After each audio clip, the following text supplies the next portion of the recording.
Deuteronômio 16. Deuteronômio 16, somente dos versos 18 a 20.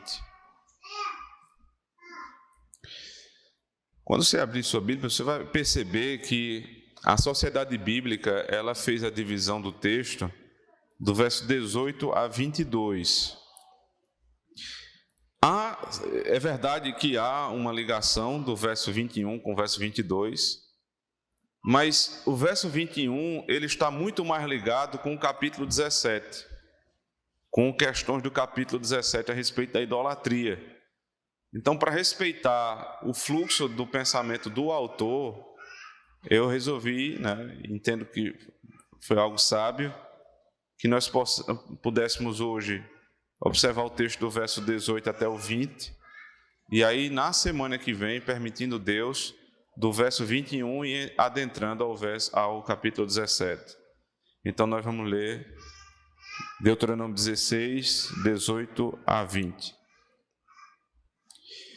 Juízes e oficiais constituirás em todas as tuas cidades, que o Senhor teu Deus te der, entre as tuas tribos, para que julguem o povo com reto juízo.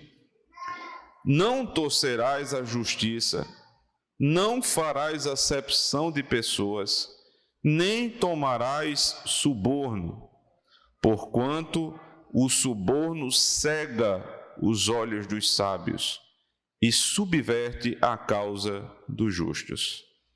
A justiça seguirás, somente a justiça, para que vivas e possuas em herança a terra que te dá o Senhor, teu Deus. Amém. Vamos orar ao Senhor. Senhor, o texto é breve, mas os ensinamentos são muitos, Senhor. Nós vamos agora tocar num assunto que parece que é o assunto do dia na nossa nação, mas que estamos longe, Senhor, muito longe de ver-nos no nosso país a justiça se estabelecendo.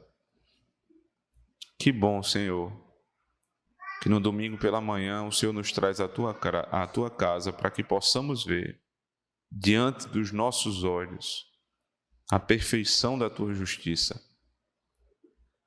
Ó Deus, desvela, Senhor, diante de nós aquilo que nós pensávamos ser justiça e não é. Nos faz entender, Senhor Deus, os caminhos do Senhor, compreender a forma do Senhor agir, não apenas conceitualmente, mas experimentalmente, para que ao final de tudo isso vejamos a glória de Cristo, a justiça do Teu Filho sobre nós.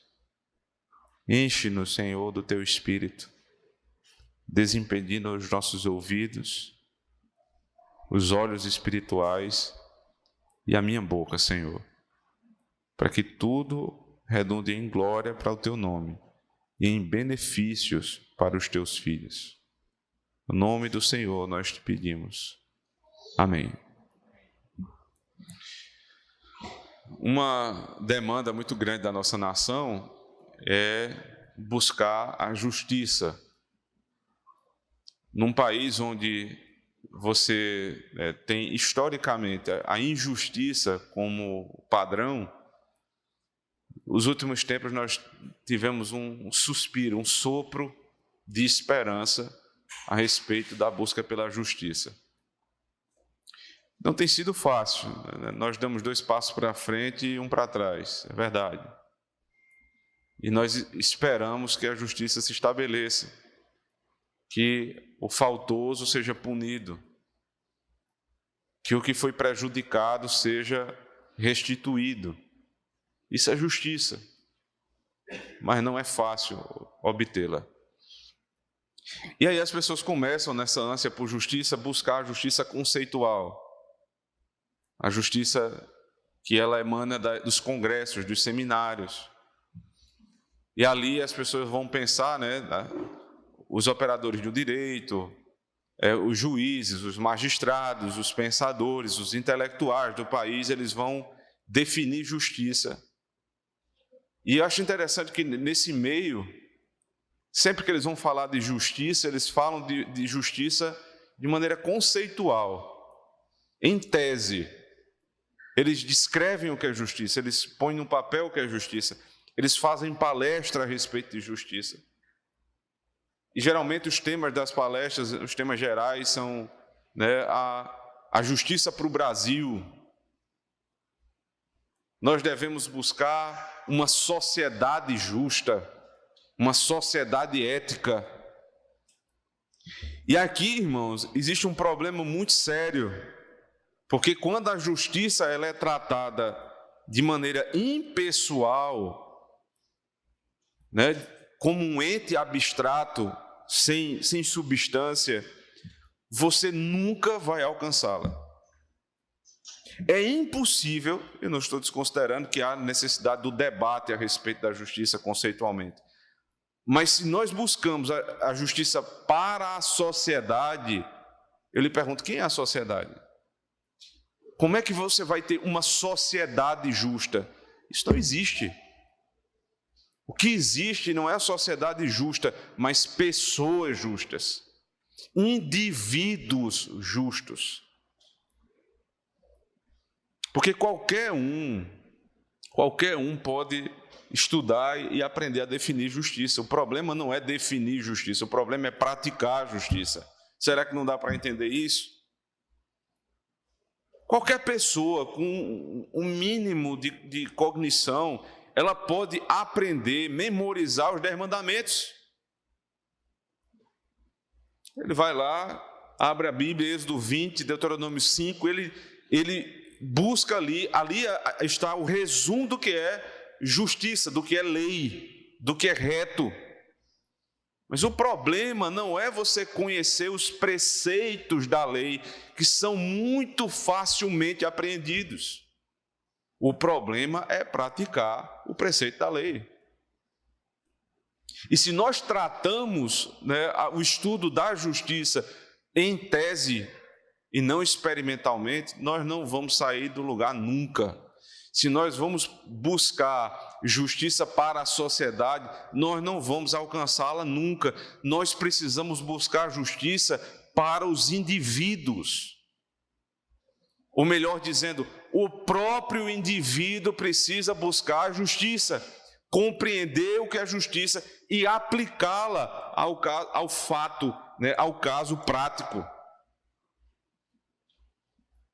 Você quer ver como isso é verdade? Quantas pessoas não passam o dia inteiro lendo a Bíblia? Quantas pessoas não sabem decorados os 10 mandamentos? Quantas pessoas não têm versículos e mais versículos decorados na Bíblia a respeito da lei de Deus? Mas quando você vai para a vida do sujeito, como ele age, como ele vive, é completamente o contrário daquilo que ele diz ser a verdade, que ele diz ser o que é justiça. Que considerando que muitos desses estejam bem intencionados, a questão não é má intenção ou boa intenção. A questão é que muitas dessas pessoas não sabem pegar o conceito de justiça e aplicá-lo ao caso prático. Observe como os nossos irmãos, e até você pode se identificar assim, espero que não, mas é possível, como os evangélicos que conhecem a Bíblia, nossos irmãos queridos, como eles vivem, como eles criam os filhos, como eles estabelecem o que é verdade em casa, como eles se relacionam no trabalho, como eles olham para a política, como eles enxergam a economia, como eles concebem o culto, como eles entendem o que é vida religiosa. Vejam como não tem nada a ver, em quase todos os casos, com o preceito que ele diz crer. Mas eles sabem o preceito. O que eles não sabem é aplicar o preceito na prática. Porque a lei, ela é dada, né, conceitualmente. Ela não tem no seu escopo principal a preocupação de abraçar ou de abarcar todos os casos. A lei não é feita assim. A lei é um preceito geral que precisa ser aplicado na vida prática. É por isso que, quando você lê Êxodo 20, verso 1 a 17, preste muito bem atenção, né, em como é estruturado ali, você tem um preceito geral. Mas aí, quando você vai ler capítulo 21, 22 e 23, a chamada, né, o livro da aliança, vários casos a respeito do primeiro mandamento, segundo mandamento, terceiro mandamento, quarto mandamento.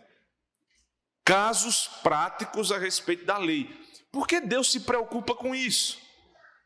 Porque Ele sabe que o problema não é aprender simplesmente o conceito, mas o problema é aplicar o conceito à prática. A justiça meramente conceitual não vai te ajudar em nada. O que te ajuda é a justiça aplicada à prática. É você entender, memorizar, e aqui deixa eu fazer um parênteses para não ficar mal entendido. Eu ensino minha filha os 10 mandamentos, nós cantamos os 10 mandamentos, nós fazemos isso na nossa escola aqui da igreja, cantando os 10 mandamentos, ensinando a lei de Deus, porque existe uma fase da vida, né, essa primeira fase é especial, que eles precisam decorar. Eles não têm ainda condições de aplicar na sua própria vida, eles precisam primeiro decorar. E aí a educação, né, domiciliar, a educação que o pai e a mãe vão dar, vão explicar a essa criança como aquela tese é aplicada na vida. E aí é uma oportunidade que os pais têm de explicar o que é justiça. Porque se você for tentar explicar o que é justiça para o seu filho de maneira conceitual, ele não vai entender. Mas aí você para no sinal de trânsito e você começa a mostrar a ele as cores. Filho, vermelho não pode passar. Amarelo, atenção, verde pode passar. Você explicou o primeiro escopo da lei. Existem 3 leis ali: proibição, atenção e liberdade. Quando você explicou isso, aí você começa a fazer perguntas a ele. Agora, posso passar? Não posso passar? Ele está começando a aplicar no caso prático. E aí você pode fazer uma ligação disso com a lei de Deus. Veja, isso é o que a lei de Deus nos ensina. Não matarás. É um sinal vermelho em favor da vida. O sinal verde do 6º mandamento é: preserve a vida, promova a vida, tenha filhos, guarde o seu próximo, proteja o seu próximo. Você vai explicando ao seu filho algo que começou num conceito abstrato, que é de difícil compreensão, e você vai aplicando a ele.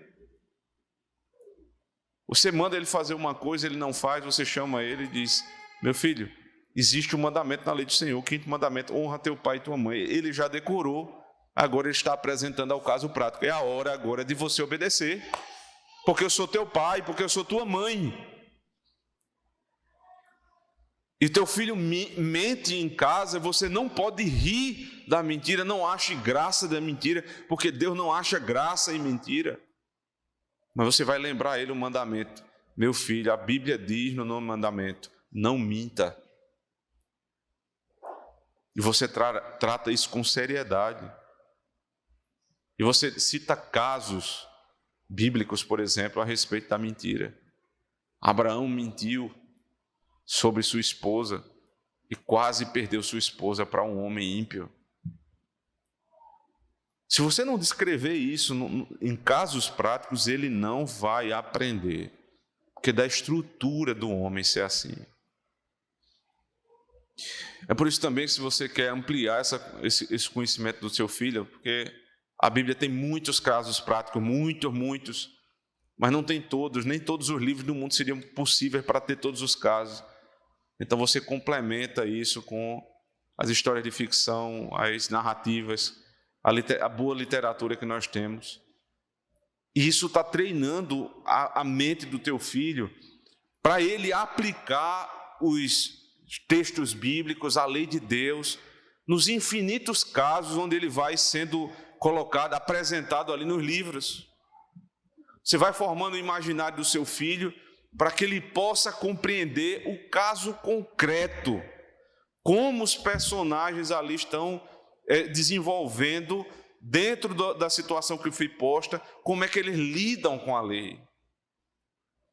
Quando eles são menores, você está fazendo isso com eles, você lê para eles e você interpreta a lei ali.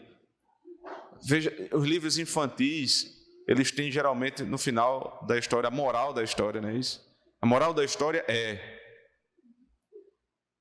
geralmente é uma coisa muito simples, muito básica. Você pode aprofundar a moral da história, você pode criticar a moral da história, ensinando o teu filho a ler, ensinando o teu filho a entrar nas narrativas, nas histórias e fazendo interpretação. Sabe o que é que você está preparando seu filho?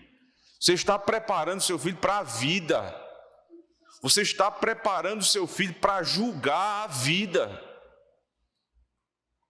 Para não ser mais um desses crentes perdidos no mundo, que vão para o céu aos trancos e barrancos, porque não sabem viver, não sabem criar filho, não sabem lidar com a esposa, não sabem lidar com o marido, não sabem lidar com dinheiro, não sabem lidar com nada, porque não foram preparados para a vida. Aprenderam os 10 mandamentos, mas não sabem como lidar com os 10 mandamentos.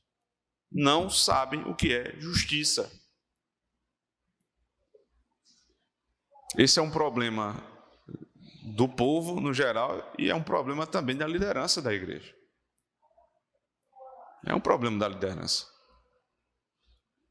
Como nós não temos, na maioria dos casos, presbíteros bem formados na lei de Deus, bem treinados nos casos práticos, então você que tem suas dúvidas, suas crises, seus problemas, você vai buscar um pastor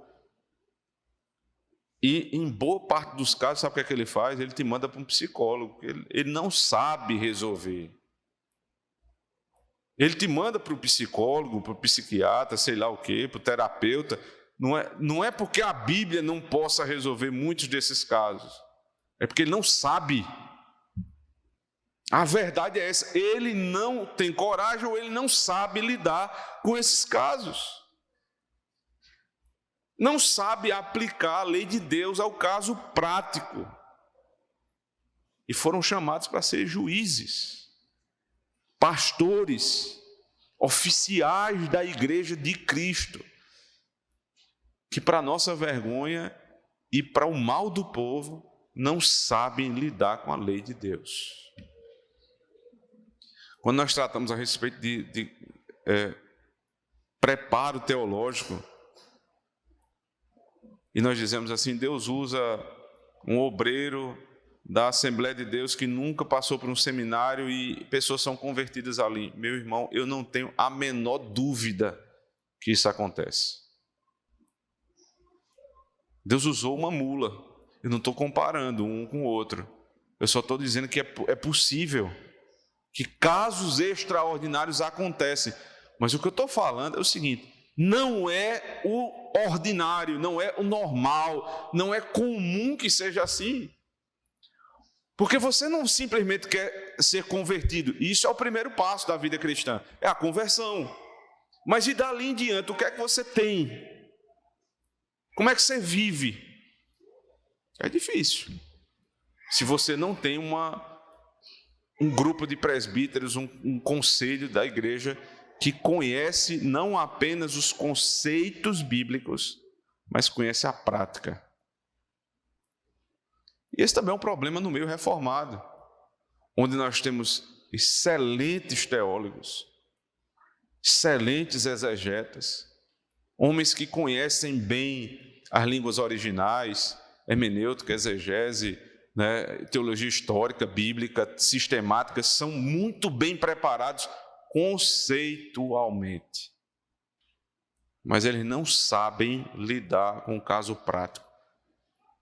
porque muitos deles estão a semana inteira trancados nos seus gabinetes, sem receber ninguém, sem lidar com as pessoas, sem ir para a rua, sem viver.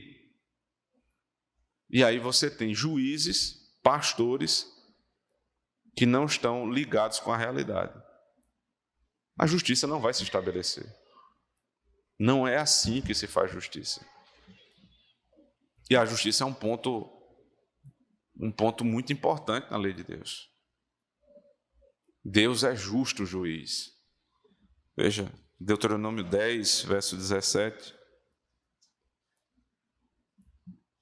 É o fundamento para que você possa entender Deuteronômio 16. Diz assim: pois o Senhor vosso Deus é o Deus dos deuses e o Senhor dos senhores, o Deus grande, poderoso, temível, que não faz acepção de pessoas, nem aceita suborno, que faz justiça ao órfão e à viúva, e ama o estrangeiro, dando-lhe pão e vestes. Aí veja qual é a ordem que vem em seguida: amai, pois, o estrangeiro, porque fostes estrangeiros na terra do Egito. O fundamento da justiça é Deus, porque Deus é justo juiz, então eu devo ser justo. A justiça só se estabelece a partir de Deus.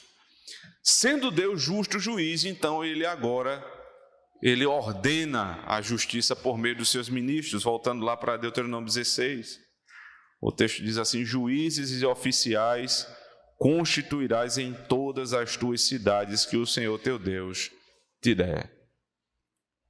Juízes e oficiais. Aqui ele começa a tratar do quinto mandamento. Se nós voltássemos para a estrutura de Deuteronômio que nós vimos até agora, capítulo 1 até o capítulo 4 é o resumo do que aconteceu entre a saída do Egito e eles chegarem ali às portas da terra prometida. No capítulo 5, a lei de Deus, ela é novamente expressa nos 10 mandamentos, exatamente os mesmos 10 que foram dados lá na saída do Egito. E aí capítulos 6, 7, 8, 9, você tem aplicações, exatamente como lá em Êxodo 20 e 21 a 23, aplicações dos casos práticos a respeito do primeiro mandamento. Preste atenção nisso. Há uma distinção. Do capítulo 21 a 23 de Êxodo são os casos práticos gerais, vários mandamentos citados ali. Mas Deuteronômio ele é mais específico ainda, porque no capítulo 5 tem o resumo da lei, 6, 7, 8, primeiro mandamento. Aí você vai para o capítulo 12, o modo como o culto deve ser ministrado. O que é isso? Segundo mandamento. É a lei aplicada ao caso prático. No primeiro mandamento, no segundo mandamento. Agora vocês lembram que no capítulo 15 nós vimos as leis a respeito do órfão e da viúva. No ano do descanso, no ano do jubileu, a cada 6 anos, o 7º ano, a terra ia descansar. E aí, em seguida, vimos na semana passada, início do capítulo 16, as leis a respeito das festas.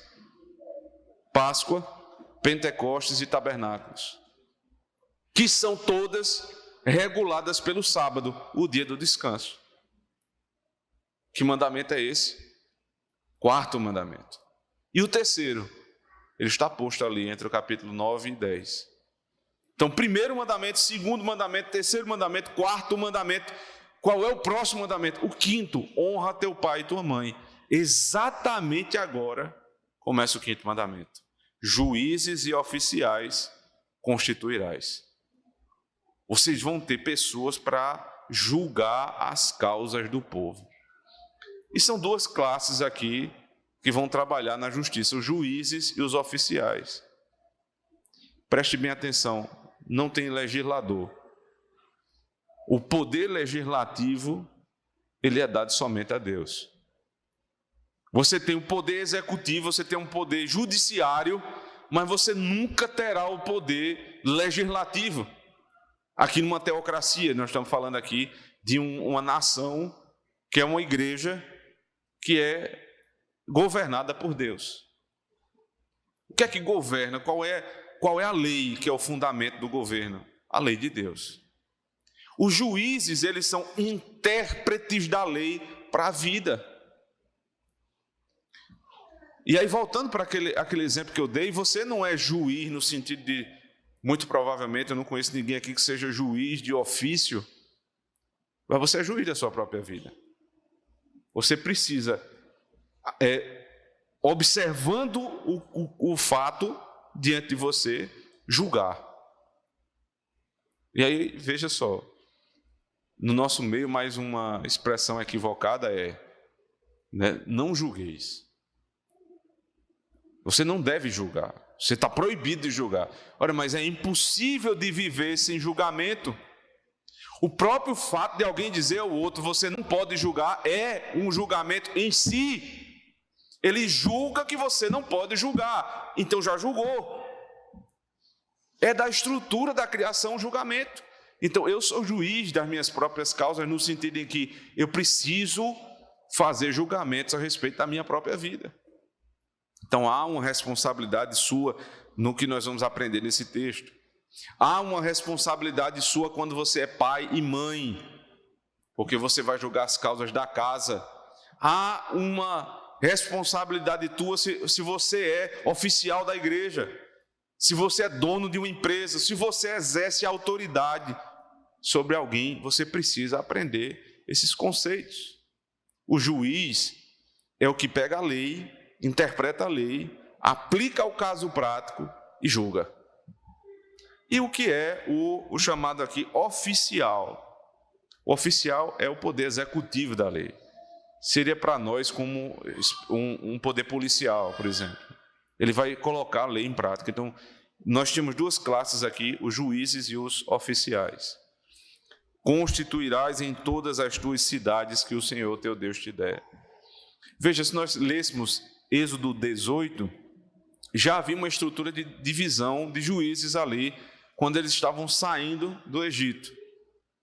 Juízes de 10, juízes de 100, juízes de 1000. Era por quantidade.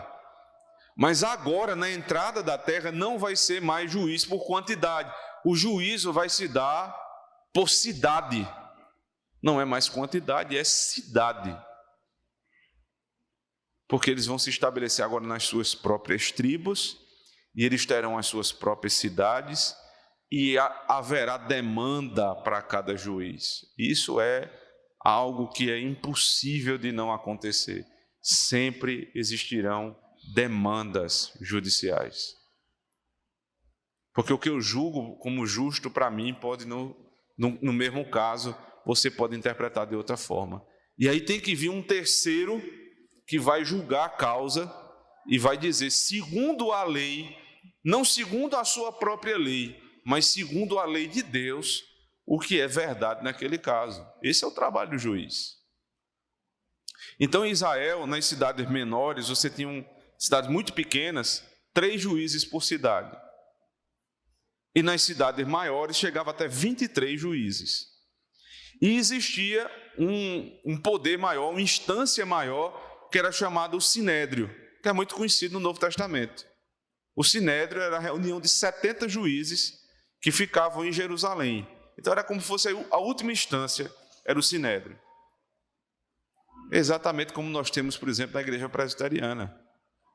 Nós temos juízes que são locais, dependendo do tamanho da igreja, às vezes tem 2, como no nosso caso, no caso 4, né?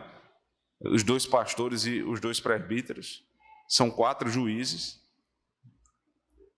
Esses juízes, eles se submetem a um concílio maior, que é chamado presbitério, que julga as causas da região, que se submete a um juízo maior, que se chama sínodo, que se submete a um juízo superior ainda, que se chama Supremo Concílio. E estabelecida assim a justiça, né, você tem um problema aqui, você vai recorrer para o presbitério, você tem um problema no presbitério, recorre ao sínodo, até que a justiça seja estabelecida. Aqui seria por cidades. Ele diz, para que julguem o povo com reto juízo. Aí o que é reto juízo? Ele vai explicar o que é o reto juízo.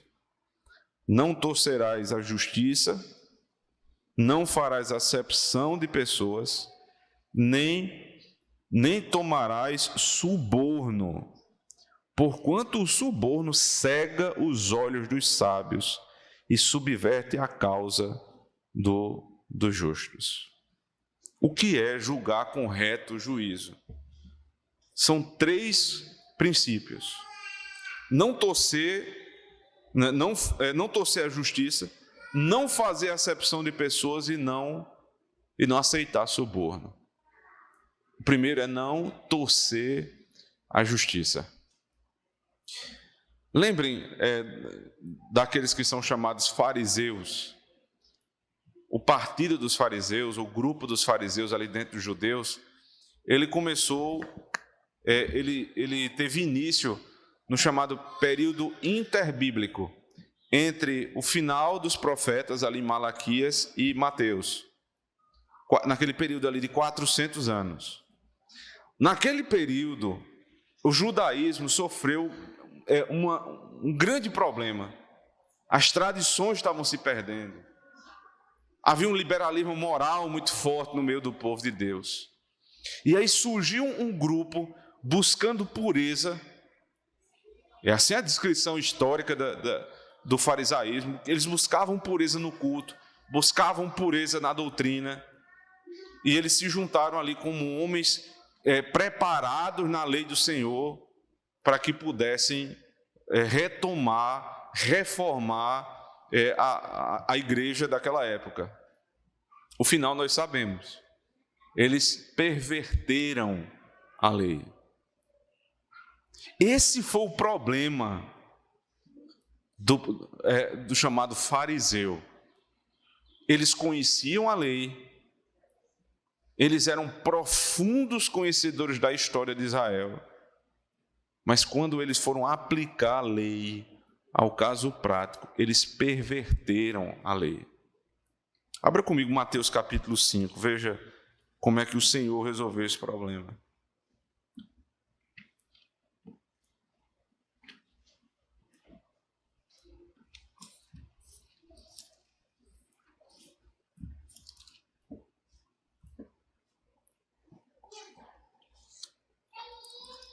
Nós estamos aqui no início do Sermão do Monte.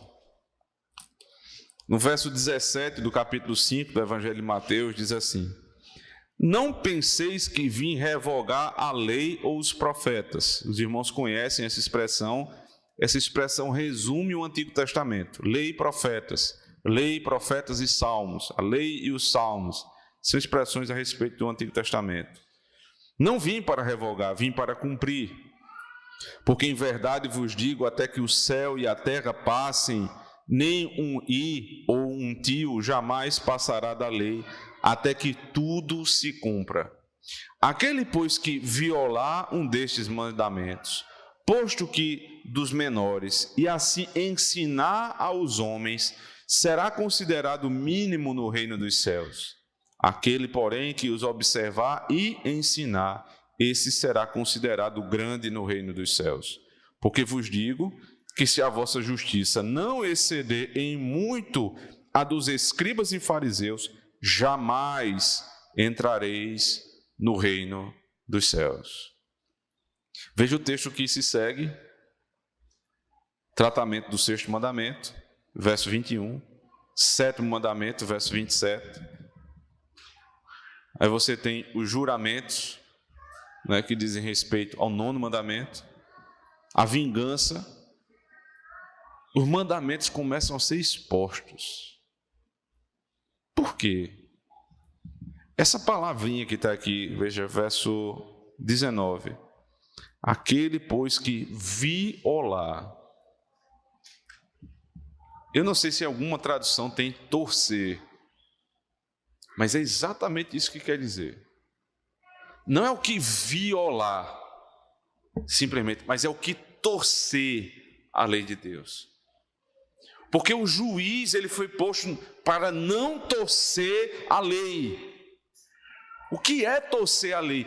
É você pegar a lei que está posta ali, e como você não se encaixa no mandamento, você torce o mandamento até o ponto dele se encaixar na tua vida, ou na tua preferência. Isso é a coisa mais natural do mundo, irmãos. Nós temos uma lei, nós conhecemos, nós ouvimos a pregação, mas aí isso está atacando a minha vida. Só tem dois caminhos dali em diante. Ou eu me submeto à lei, ou eu torço a lei até ela se encaixar na minha vida. Isso é farisaísmo. Veja, quando se busca pureza no culto, pureza na vida, geralmente as pessoas dizem, o fariseu. Esse não é o conceito de fariseu. Fariseu não é o que está buscando acomodar a vida dele ao preceito da lei. Não é isso. O fariseu é o que, sabendo que a vida dele não se acomoda à lei como foi posta por Deus, torce a lei para caber na sua própria vida. Isso é farisaísmo. E foi preciso o Senhor Jesus Cristo tratar mandamento por mandamento aqui na sequência, para reestabelecer a verdade. Ele começa, vocês ouviram os antigos dizer. Os antigos não é Moisés, irmãos. Os antigos aqui são os fariseus. São as tradições que eles começaram a pôr, o Talmud, né, os livros de interpretação, Mishnah, onde muitos preceitos foram criados para que eles pudessem se encaixar exatamente na lei criada pelo homem e não na lei divina. Isso se chama torcer a lei. Eu não posso mudar a lei para que ela caiba naquilo que eu penso. Agora, observe a situação da nossa nação. Existe uma lei no Brasil, a Constituição Federal. Chamam ela de Carta Magna. E lá diz com todas as letras, casamento é homem e mulher. É a união de um homem contra a mulher. Isso é o que diz a lei. Veja, isso aqui é o poder legislativo. O poder judiciário, especialmente o Supremo Tribunal Federal, que é um tribunal, por definição, constitucional, ou seja, um tribunal que ele deve pegar a Constituição, analisar o processo prático e dizer, isso aqui é constitucional ou não é constitucional. O processo foi feito de acordo com a Constituição ou não. Ele olha para aquilo ali, uma demanda a respeito de casamento entre homem e mulher. O CCJ fez isso e chegou lá no Supremo Tribunal. O que é que aconteceu? Eles simplesmente descartam o texto da Constituição e diz pode casar. O que é isso? É torcer a lei. É torcer a justiça. Assim agem os deputados, os senadores, eles torcem todo o tempo a justiça. Irmãos, e nós estamos certos em criticar. Mas você se lembre, justiça, ela não se estabelece de maneira impessoal. Porque quando a gente começa a dizer assim, isso é um bando de ladrão, nós não estamos mentindo, né? Errado não está. Mas se é um bando de ladrão, e eu? Eu devo denunciar o erro deles? Não tenha dúvida. Mas eu preciso voltar para mim mesmo e pensar, como eu lido com a lei na minha vida prática? Eu me submeto ou eu torço? Porque se é verdade para eles, precisa ser verdade para mim. Nós não vamos construir uma sociedade justa esperando que o Congresso Nacional se converta. 513 deputados, 81 senadores, todos comecem a se submeter à lei de Deus. Então teremos aí uma sociedade justa. Isso não vai acontecer no sentido, mesmo que aconteça de todos esses homens se converterem, isso não vai levar a uma sociedade justa. Não é assim que as coisas funcionam. A sociedade é justa partindo de pessoas justas. E qual é o primeiro princípio da justiça? Não torça a lei. Quando você for exortado por um pecado seu, não seja filho de Adão. Foi a mulher que o Senhor me deu, foi a situação que eu estava, foi por conta disso ou daquilo. Não torça a lei. Ouça a exortação e peça misericórdia ao Senhor. Esse é o primeiro ponto ali do texto. Volte lá para Deuteronômio 16. O segundo é, verso 19: nem tomarás suborno. Não farás acepção de pessoas. Não farás acepção de pessoas. Deixa eu fazer logo aqui uma nota explicativa, porque é esse tipo de texto que os que vão se contrapor à doutrina da soberania de Deus usam para dizer: Deus não faz acepção de pessoas, logo está negada aqui a doutrina da soberania de Deus, da eleição, da predestinação.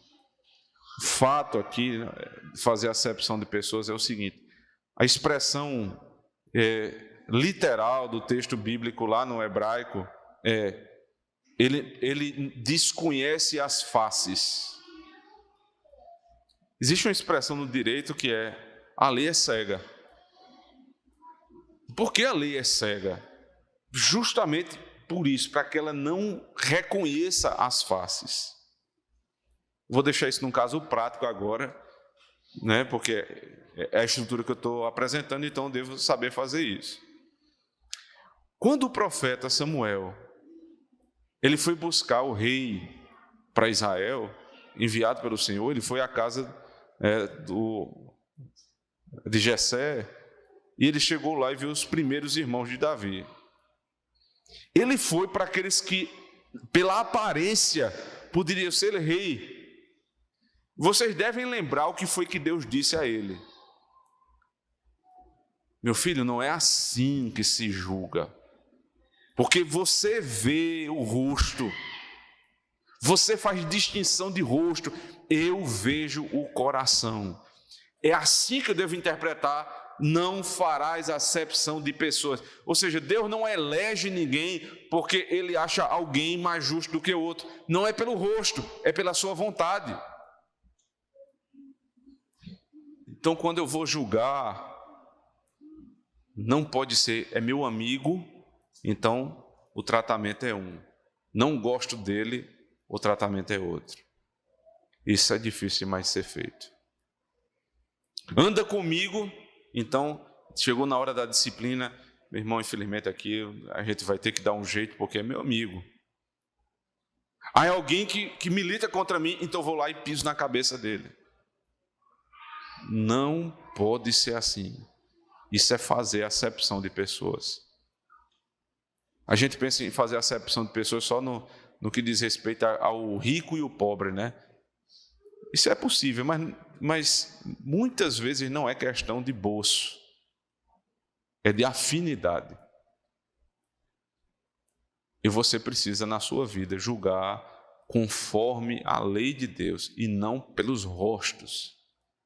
Não é reconhecendo o rosto. Na hora do julgamento, você desconhece o rosto e você se apega ao caso prático. Agora, lógico, isso não desconsidera os atenuantes.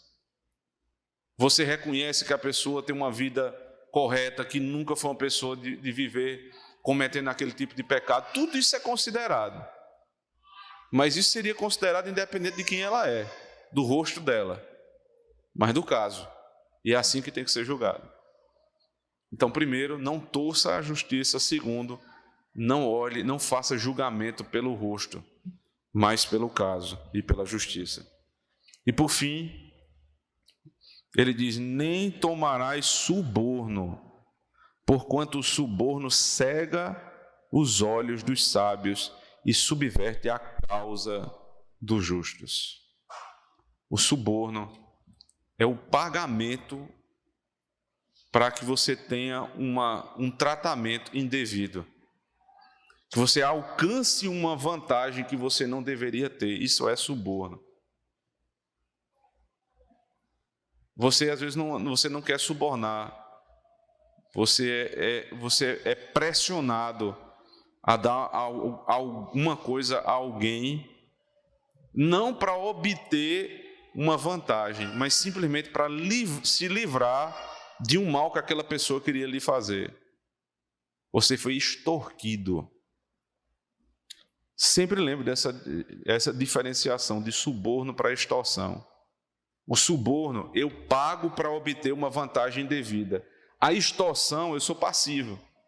Se eu não pagar, aquela pessoa já me prometeu fazer um mal que eu não mereço. No Brasil, muitas vezes nós somos extorquidos para que nós não tenhamos que passar por situações que nós não merecíamos. Mas aqui é o suborno ativo. É você dar a alguém algo para que receba um tratamento diferente do que você merecia. Aí ele diz a consequência disso, porque o suborno cega. O suborno cega. Abra comigo alguns textos, por favor. Provérbios 17, 23. Esse texto de Provérbios, ele é repetido lá no Salmo 15. Mas como nós vamos cantar o Salmo 15 no final, eu prefiro ler o texto de Provérbios. 17, 23.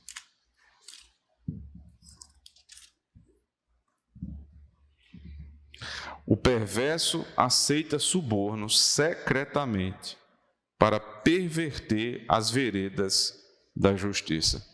Quem é que aceita suborno? O perverso, não é o justo. Agora, Isaías capítulo 1, verso 23.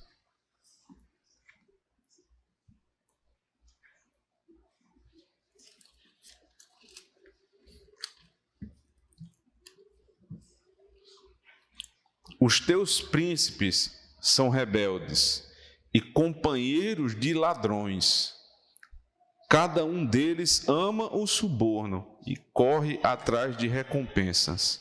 Não defendem o direito do órfão e não chega perante eles a causa das viúvas. Por conta do suborno, o pobre e a viúva são desprezados. Agora, capítulo 5, verso 22 e 23.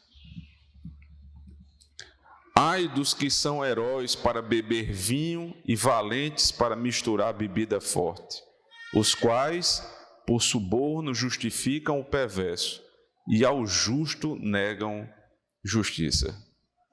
Ele está dizendo que as pessoas que não têm moderação na sua vida, nos seus instintos, essas pessoas elas estão muito mais propensas à injustiça, porque elas vão fazer de tudo para sustentar os seus prazeres, inclusive aceitar suborno. É difícil, irmãos,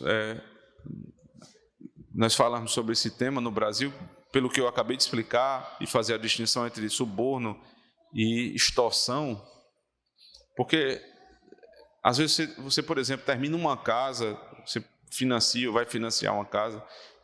Escutei isso de uma pessoa muito próxima de mim, que ela é construtora. Ele terminou de fazer a casa, vendeu, e precisava de um documento da prefeitura que passa por uma determinada arquiteta da prefeitura. E quando ele foi lá buscar, foi pagar a taxa, e o sujeito que estava lá disse, não, mas não é assim, não é pagar a taxa, não. Aí ele disse, não, tem outra taxa para pagar? Eu disse, não, tem uma taxa que não é taxa. Se não pagar R$3.000, eram 2 casas, por casa, não vai sair o documento, não é aprovado.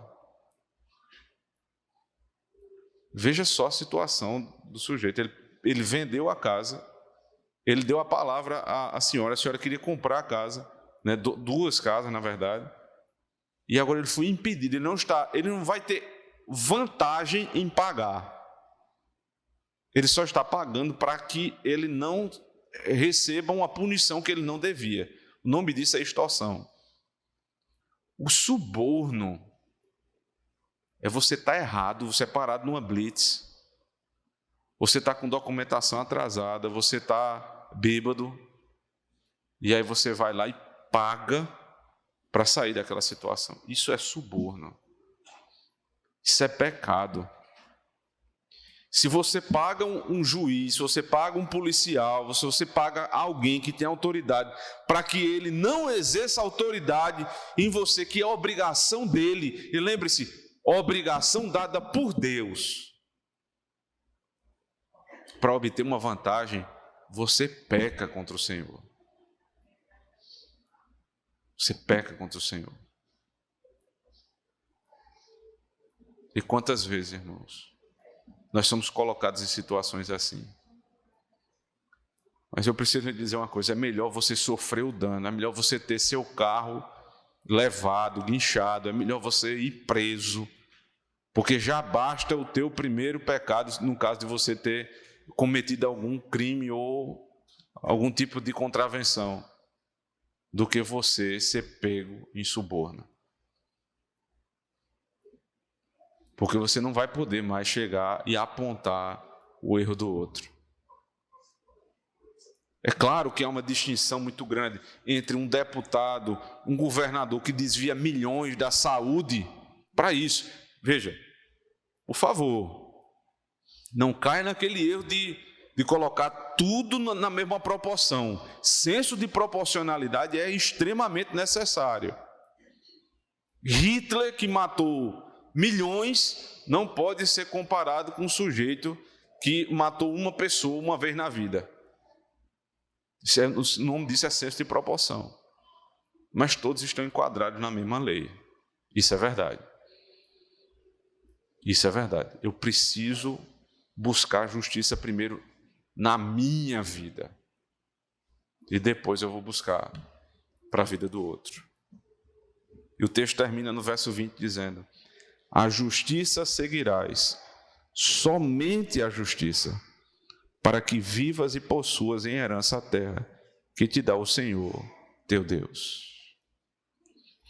Existe um texto em Jó, capítulo 29, que descreve, aqui você percebe a beleza da justiça, mas lá ele vai descrever com maestria, de maneira poética, o que é justiça. Abra comigo, por favor, Jó 29, a partir do verso 7.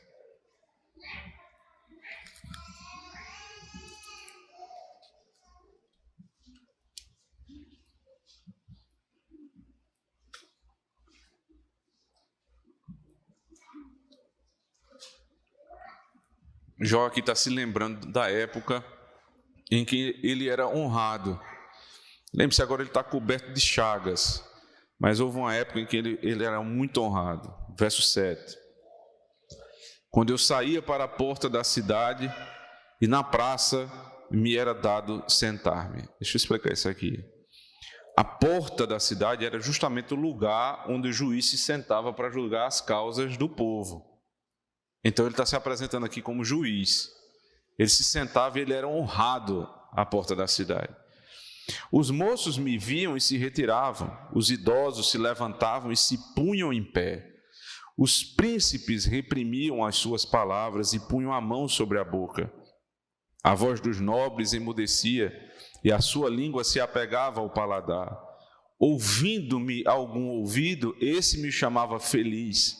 Vendo-me algum olho, dava testemunho de mim, porque eu livrava os pobres que clamavam e também o órfão que não tinha quem o socorresse. A bênção do que estava a perecer vinha sobre mim, e eu fazia jubilar-se o coração da viúva. Eu me cobria de justiça, e esta me servia de veste. Como manto e turbante era a minha equidade. Eu me fazia de olhos para o cego, e de pés para o coxo. Dos necessitados era pai, e até as causas dos desconhecidos eu examinava. Eu quebrava os queixos do iníquo, e dos seus dentes lhe fazia eu cair a vítima. Eu dizia, no meu ninho expirarei, multiplicarei os meus dias como a areia. A minha raiz se estenderá até as águas, e o orvalho ficará durante a noite sobre os meus ramos. A minha honra se renovará em mim, e o meu arco se reforçará na minha mão. Os que me ouviam esperavam o meu conselho, e guardavam silêncio para ouvi-lo. Havendo eu falado, não replicavam, as minhas palavras caíam sobre eles como orvalho.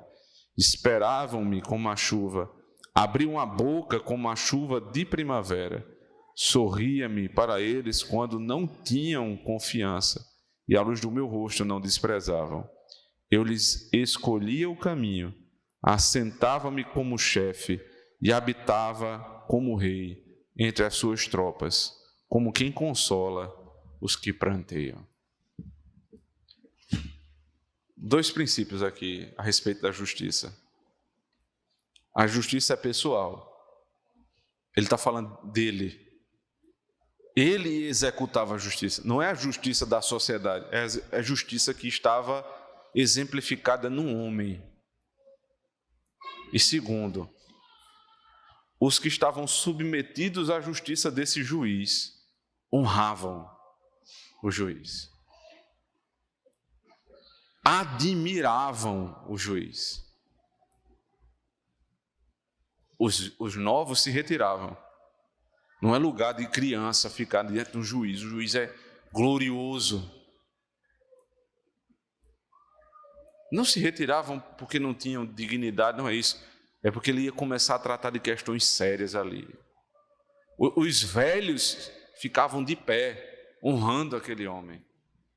E aí ele começava a trabalhar. Como era que era o trabalho dele? Ele era os pés do coxo. O coxo que não poderia buscar a justiça, ele era os pés do coxo. A justiça ia até o coxo. O cego que não poderia ver, não poderia enxergar a injustiça sendo feita, ele era os olhos do cego. Lembre-se lá da descrição de Isaías 59. Vocês estão cegos, vocês estão coxos, a vossa mente, os pensamentos, tudo está pervertido pelo pecado. Ele diz: eu sou a tua perna, eu sou o teu olho, eu sou a tua mente. Ele começa a tomar a forma de homem. A justiça é um homem. Aí ele diz, depois de fazer justiça ao justo, ele diz: eu nunca deixei de quebrar o queixo daqueles que eram injustos. Eu os humilhei. Porque é isso que faz o justo juiz. Ele não só garante o direito da vítima, mas ele pune o infrator. E todos vinham à porta da cidade para buscar a justiça desse justo juiz. Essa não é a descrição de Jó, simplesmente. Jó é descrito como um homem que não pecou e sofreu. Não é que Jó nunca pecou, é que a maneira como a narrativa nos apresenta é como um homem que nunca pecou, no sentido em que não pecou para que sofresse aquilo e mesmo assim sofreu.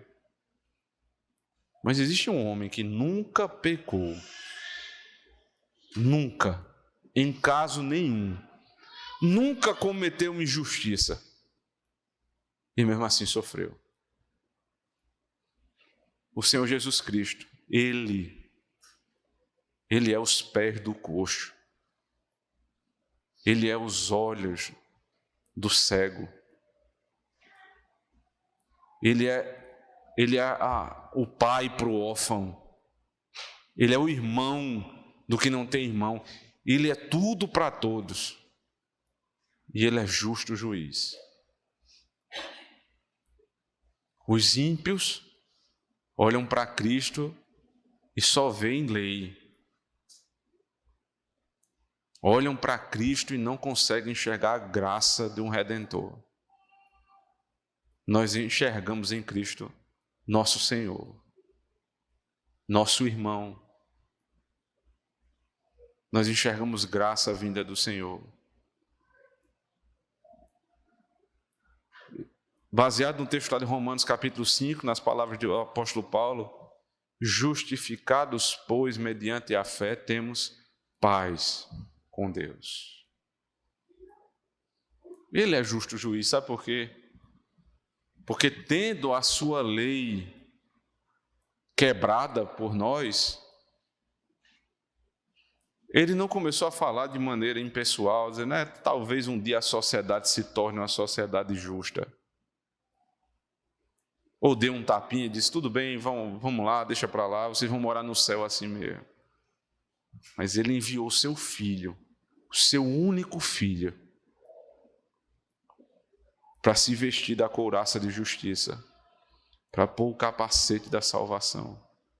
Mas sabe qual era a couraça da justiça fisicamente? Os trapos que estavam postos sobre o seu corpo.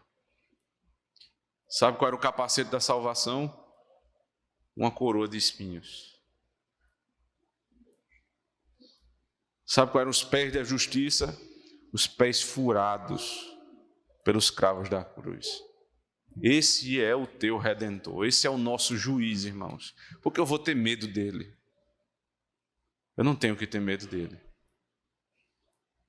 Porque apesar de ele não fazer acepção de pessoas, não torcer a justiça e não aceitar suborno, ele cumpriu a lei no meu lugar. E eu estou seguro no Senhor. Ele, o justo juiz, irá justificar todos que creem no seu Filho.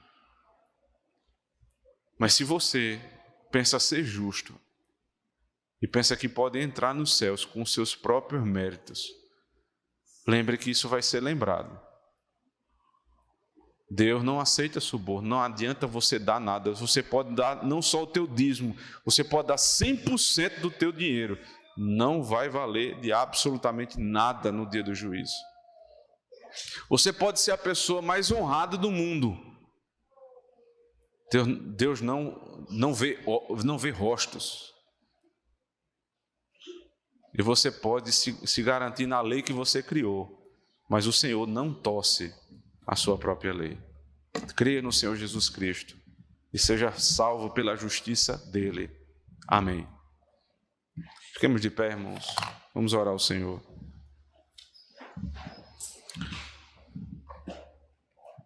Senhor, obrigado pela tua santa lei e pelo teu santo e glorioso evangelho manifestado em Cristo nosso Senhor.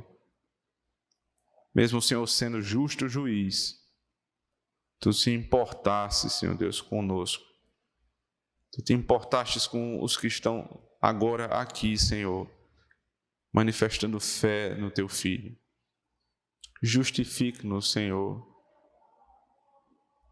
Cubra-nos com o teu manto de justiça, para que sejamos mais alvos do que a neve e possamos habitar diante da tua face, a face do glorioso e justo Senhor, o qual nós iremos com alegria, com gozo, Senhor, morar juntos na eternidade, porque a justiça ama viver entre os justos e o Senhor é a justiça.